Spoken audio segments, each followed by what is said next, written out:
This was quite the story. On Monday, a jury awarded Ruby Johnson nearly $4 million after finding that Denver police violated her rights when a SWAT team raided her home in January of 2022, searching for a stolen truck, cash, and guns. They found none of that, and the jury concluded police did not have probable cause. Joining us to break down that verdict, our legal expert, Whitney Traylor. Just the video and seeing Ruby in this case is really compelling, and hearing her story, I mean, it was terrifying. And so it sounds like the jury reached that verdict on many different categories. And how did they break it up as to what they decided she should get? Right, and I think you suggested exactly what the jury came up with, which was not just the compensatory side, but a punitive as well, because when you look at everybody can relate to their mother or grandmother going through a situation like this, and this was in front of a jury, and so the jury came back and said, yes, we believe that, I think it was 1.26 million was compensatory. Compensatory damages are to make someone whole, so the emotional distress, the wages, whatever damages were done. Exactly right. And then 2.5 million was punitive, which is to punish them. So that means that usually a punitive damage award is the jury saying, hey, you did something wrong, messed up. We're mad at you, and this is how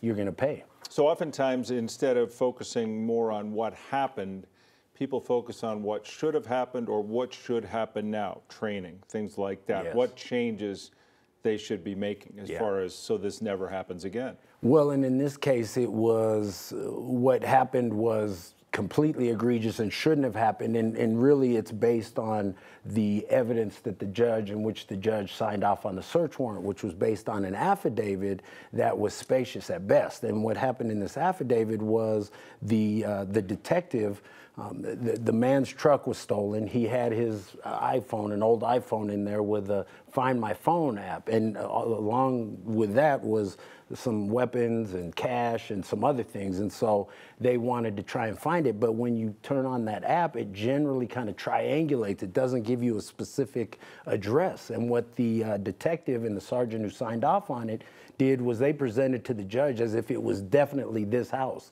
And in the complaint, you can see it could be 4 to 6 houses over a number of different blocks. So the city's paying punitive damages. Are the people who this cascade from the signing of the search warrant on down through the approval to the actual act, are those people at all punished in any way, shape, or form? Right, not in this case. So what they did was, and I just read the complaint before our segment, and they only listed the detective and the sergeant, but this is under the police accountability bill, so now that says that they're going to be on the hook for either 5% or up to $25,000. They being those two? Those two individual defendants, whichever is less. So in this case, that's going to be 25 grand, and then the rest is covered by the employer. So in this case, the Denver Police Department. So they didn't even name the department in the complaint. They just went after the two individuals, and ultimately their employer will be on the hook. So the department's going to have to pay this.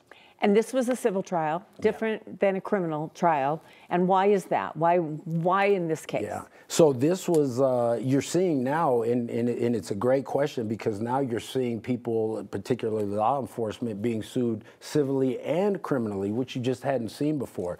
This was a statute that was passed after the George Floyd protest under the Police Accountability Bill, which is a civil claim. So as far as I know, there weren't criminal charges, but we saw criminal charges in Elijah McClain and others where there were civil and criminal. And so in this case, this is just a civil claim. Is this the end of it? Is this as far as you know, or are there any other proceedings to follow other than maybe an appealing of this? Or there may be an appeal. I didn't get that implication from the statements that were made. The police actually made a number of comments saying, we apologize, we hope this didn't happen, we hope it was not that disruptive, all these kind of things. So I don't know if those apologies came into evidence as part of the trial, which I highly doubt, but these were the public statements made by them. So as far as I know, this is over. If they appeal, they have to appeal, I believe, within 45 days, and we'll know. So we'll know. It's a lot of money. We talk about these settlements every now and then, and of course we were in the midst of seeing the city having to cut its budget in different ways, shapes, and forms for different reasons. But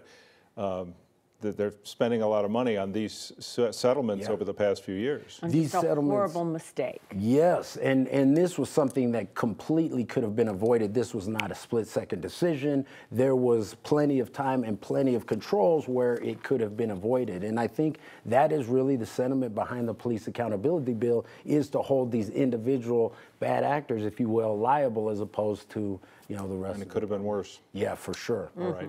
Whitney, thanks.